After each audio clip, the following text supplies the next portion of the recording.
అందరికీ నమస్కారం అండి. బాచీరావు భక్తి స్కూల్కి వెల్కమ్ అండి. ఈరోజు వీడియోలో భగవద్గీతలో 12వ అధ్యాయం భక్తి యోగంలో 19వ శ్లోకానికి తాత్పర్యంతో సహా చెప్తాను, వినండి. తప్పులుంటే మన్నించండి. మరిన్ని మీరు ఎంకరేజ్ చేసినట్లయితే మిగతా అధ్యాయాలతో కూడా నేను ఆ వీడియోస్ చేస్తాను. ఈ వీడియో మీకు నచ్చినట్లయితే ప్లీజ్ సబ్స్క్రైబ్ మై ఛానల్. ఓం నమో శ్రీ గురుభ్యో నమః. ఓం శ్రీకృష్ణ పరమాత్మనే నమః. జై శ్రీమన్నారాయణ. జయ శ్రీకృష్ణ.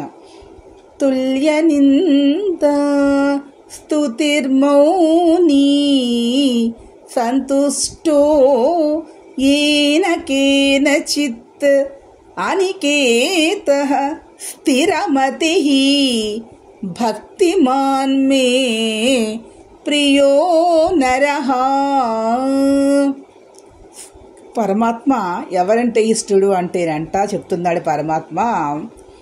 ఎదుటవాడు నిందించినా కూడా, ఎంతగా ఇబ్బంది పెట్టినా, దుర్భాషలాడినా, మానసికంగా వేధించినా కూడా చల్లము లేని వాడును, మనసు స్వచ్ఛంగా ఉన్నటువంటి వాడు, అంటే స్వచ్ఛమైన మనసు కలిగినటువంటి వాడు, కేవలము తన శరీరాన్ని పోషించుకోవడం కోసం మాత్రమే ఏదైతే పదార్థం లభిస్తుందో దాన్నే స్వీకరించి, ఏ వస్త్రం లభిస్తే ఆ వస్త్రాన్నే కట్టుకొని, ఎక్కడ నివాసం లభిస్తే అక్కడే నివాసం ఉంటూ తృప్తిగా జీవిస్తూ ఎవడైతే ఉంటాడో, అంటే ఈ స్థలంలోనే ఉండాలి అనే భావన లేనటువంటి వాడు, ఎటువంటి మమతలు, ప్రేమలు, మోహాలు లేనటువంటి వాడు, ఒక మాట మీద నిలబడినటువంటి వాడు, ఒక శక్తి కలిగినటువంటి వాడు, అంటే ఇంద్రియములను జయించినటువంటి వాడు అయినటువంటి భక్తుడే నాకు ఇష్టుడు అని చెప్తున్నాడు స్వామి ఈ శ్లోకంలో.